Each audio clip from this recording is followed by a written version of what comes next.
अरे माताजी देख के नहीं चल सकते क्या?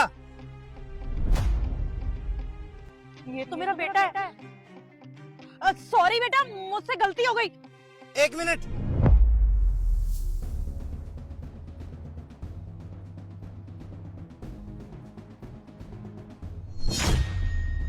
आप अपना ये शॉल हटाना। पर क्यों? अरे मैंने आपको बोला ना, एक बार हटाओ तो सही। लेकिन सैम हुआ क्या? सब ठीक है ना? हिमांशी, ये ना मुझे बिल्कुल मम्मी के जैसी दिख रही है। तुम पागल हो गए हो क्या? तुम्हें पता है ना कि मम्मी जी के साथ क्या हुआ है? फिर भी देखो मुझे पता है माँ के साथ जो कुछ भी हुआ, पर उसके बावजूद भी मुझे एक बार इनको देखना है। पता नहीं क्यों मुझे ऐसा लग रहा है कि ये माँ ही है। आंटी जी, आप प्लीज एक बार अपना ये शॉल हटाइए ना। नहीं नहीं बेटा, तुम्हें कुछ गलतफहमी हो रही है। जो तुम सोच रहे हो मैं वो नहीं हूँ। देखा, इनकी आवाज भी बिल्कुल माँ के जैसी है। देखो मुझे पता है आप मेरी माँ ही हो। प्लीज आप एक बार अपना ये शॉल हटाओ ना। नहीं नहीं बेटा, तुम्हें गलतफहमी हो रही है। मैं वो नहीं हूँ जिसे तुम ढूंढ रहे हो। हाँ सैम, वो ठीक कह रही है। वो आपकी माँ थोड़ी ना है। उनकी हालत देखो, और वैसे भी वो घबरा रही है। वो आपकी माँ नहीं है। उनकी बात का विश्वास करो ना। तुम चुप करो, मुझे अच्छे से पता है ये मेरी माँ ही है। और आप, अगर आप मेरी माँ नहीं हो तो अपना ये शॉल हटा क्यों नहीं देते?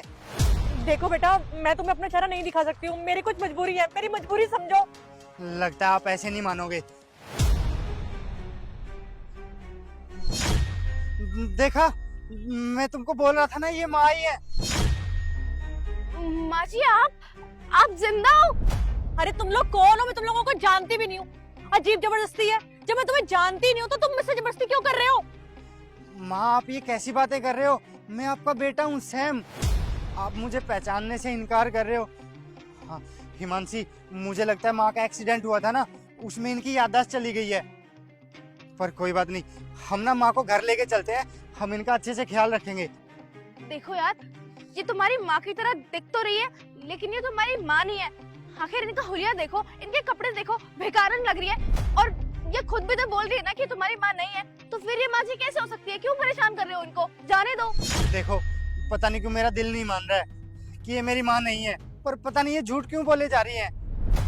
देखो बेटा, मेरा यकीन करो, मैं सच बोल रही हूँ। मैं तुम्हारी माँ नहीं हूँ। तुम जाओ यहाँ से।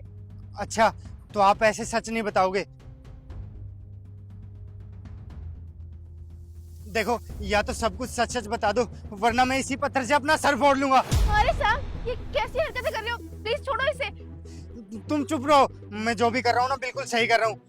या तो आप सच बता दो, वरना मैं अपना सर फोड़ लूंगा। अरे नहीं नहीं बेटा, तू ये सब मत कर। मैं तुझे सब कुछ सच सच बताती हूँ।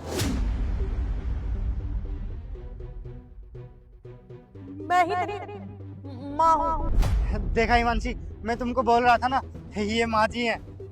आपका तो एक्सीडेंट हो गया था ना, आप इतने दिन कहाँ थे और घर पे क्यों नहीं आए? देख बेटा, तेरे पापा के जाने के बाद ना मैं बहुत अकेला फील कर रही थी, और मैं नहीं चाहती थी कि मेरी वजह से तुम्हारी शादीशुदा जिंदगी में कोई भी प्रॉब्लम आए। बस इसीलिए मैं घर छोड़ के चली गई थी। नहीं नहीं माँ, आप झूठ बोल रही हो। आप ऐसा कर ही नहीं सकती। मुझे पता है आप मुझे कितना प्यार करते हो। आप अचानक से ऐसे घर छोड़ के नहीं जा सकते। मुझे सच सच बताओ, आपके साथ हुआ क्या था?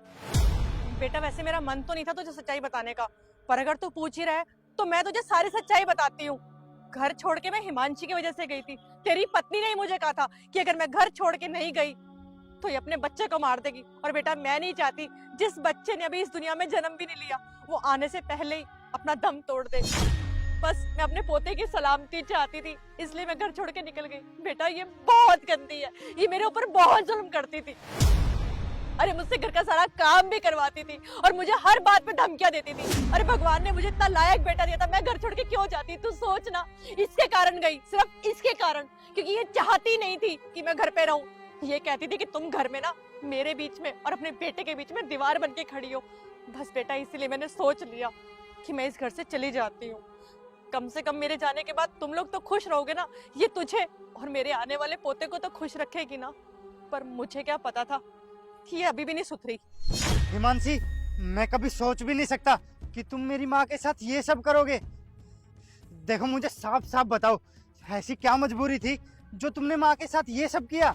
हाँ तो मुझे प्रॉब्लम होने लगी थी तुम्हारी माँ से।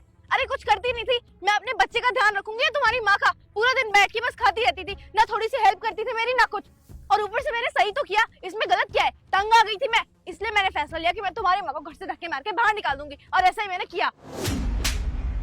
अपनी ये बकवास बंद करो। मैंने कभी सपने में भी नहीं सोचा था कि तुम इतनी घटिया सोच रखती हो। और तुम्हारी भी तो माँ है ना, तुम सोच के देखो, अगर कोई तुम्हारी माँ के साथ ये सब करेगा तो तुम्हें कैसा फील होगा। अब मुझसे और बर्दाश्त नहीं होता। जो बहू अपनी माँ समान सास के साथ एक बार ये सब कर सकती है, वो दोबारा भी तो ये सब कर सकती है ना। पर अब तुम्हें दोबारा ये सब करने का मौका नहीं मिलेगा, क्योंकि मैं तुमको डिवोर्स दे रहा हूँ। और डिवोर्स के पेपर ना सीधा तुम्हारे घर ही पहुंचेंगे। माँ, आप मेरे साथ घर चलो।